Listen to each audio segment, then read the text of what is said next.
پیارے اسلامی بھائی، السلام علیکم ورحمۃ وبرکاتہ۔ کل جمعۃ الوداع ہے، انشاءاللہ العزیز اتوار یا پیر کو عید الفطر ہے۔ یہ بھی آپ کو معلوم ہے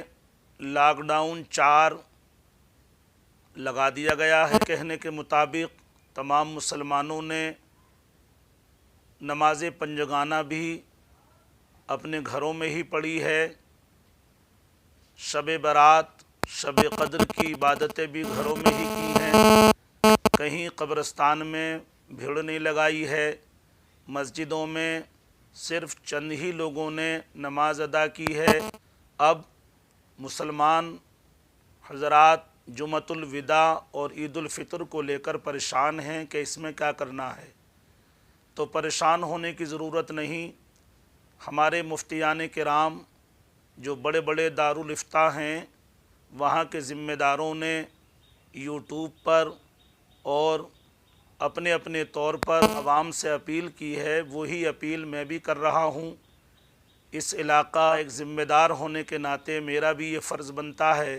کہ میں اپنے اس علاقے اور جہاں تک میری آواز پہنچے سبھی مسلمانوں سے میری یہ اپیل ہے کہ آپ جمعۃ الوداع یہ بھی عام جمعوں کی ہی طرح ہے، اس کی نماز کا طریقہ کوئی بدلا ہوا نہیں ہے، کوئی اس میں الگ سے خصوصی بات نہیں ہے، صرف ایک فضیلت ہے۔ جمعہ کا چونکہ یہ رمضان کا آخری جمعہ ہے اس لیے ایک فضیلت ہے، باقی طریقے میں عام جمعوں کی طرح ہے۔ تو جمعۃ الوداع بھی آپ لاک ڈاؤن کا پالن کرتے ہوئے عام جمعوں کی طرح ہی پڑھیں، یعنی صرف 5 لوگ ہی نماز جمعہ مسجدوں میں ادا کریں اور باقی لوگ سب گھروں پر ظہر کی نماز ہی پڑھیں۔ رہی عید الفطر کی بات، تو عید الفطر کے لیے بھی پریشان ہونے کی ضرورت نہیں۔ جب فرض نمازیں اور جمعہ تک آپ نے لاک ڈاؤن کا پالن کرتے ہوئے گھروں میں پڑھا ہے، ظہر پڑھی ہے اور تنہا نماز پنجگانہ گھروں میں پڑھی ہے، تو عید الفطر کی نماز تو واجب ہے، فرض سے دوسرا درجہ ہے اس کا، تو اس کو لے کر بھی آپ پریشان نہ ہوں، بلکہ گھر میں ہی 4 رکعت نماز سورج طلوع ہونے کے تقریباً 1.5-2 گھنٹے بعد آپ 4 رکعت نماز چاشت کی پڑھ لیں اور گھروں میں ہی رہیں۔ 2-4 آدمی جمعے کی نماز پڑھتے آئے ہیں تو عید الفطر کی نماز 2-4 آدمیوں کی نہیں ہوتی۔ میں آپ سب سے یہ اپیل کروں گا کہ نہ عیدگاہ جانے کی ضرورت ہے، نہ جمعے کی نماز کی طرح اسے پڑھنے کی ضرورت ہے، نہ مسجدوں میں جمع ہونے کی ضرورت ہے، نہ کسی اور میدان یا کھیت میں جانے کی ضرورت ہے۔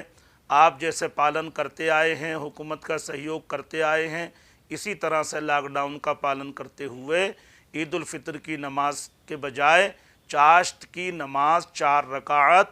نفل کے طور پر، شکرانے کے طور پر گھروں میں ہی پڑھیں اور اللہ سے دعا کریں کہ یہ کورونا وائرس جلدی ہمارے دیش دنیا سے ختم ہو جائے اور تمام ملک کے لوگوں کے لیے، کورونا سے جو متاثر ہیں، بیمار ہیں، ان کے لیے،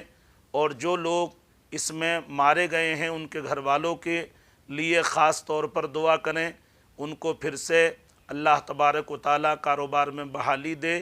اور کوئی خریداری نہ کریں، کیونکہ جب ہماری عید ہی نہیں، الوداع جمعہ ہی نہیں، تو خریداری کرنے کا کیا مطلب ہے؟ کہیں بھیڑ نہ لگائیں، بازاروں میں نہ جائیں جب تک پورے طور پر لاک ڈاؤن کھل نہ جائے اور یہ مرض کنٹرول نہ ہو جائے، تب تک آپ کو کہیں بھیڑ لگانے کی ضرورت نہیں ہے۔ کہیں ایسا نہ ہو کہ میڈیا آپ کو بدنام کر دے، اس لیے آپ اسی طرح سے پالن کرتے ہوئے کہیں بھی عید کی نماز کے لیے جمع نہ ہوں، بلکہ گھروں میں ہی چاشت کی نماز کے طور پر 4 رکعت نماز پڑھ لیں اور موبائل پہ ہی ایک دوسرے کو عید کی مبارکباد دیں اور معانقہ مصافحے سے بھی بچیں آپ۔ بس میری یہی اپیل ہے۔ مجھے امید ہے کہ ہمارے علاقہ مونڈا پانڈے اور جہاں تک میری آواز پہنچ رہی ہے وہاں کے سب مسلمان اس پر عمل کریں گے۔ اللہ تعالیٰ عمل کی توفیق عطا فرمائے۔ میری طرف سے آپ سب کو عید الفطر کی بہت بہت مبارکباد۔ السلام علیکم۔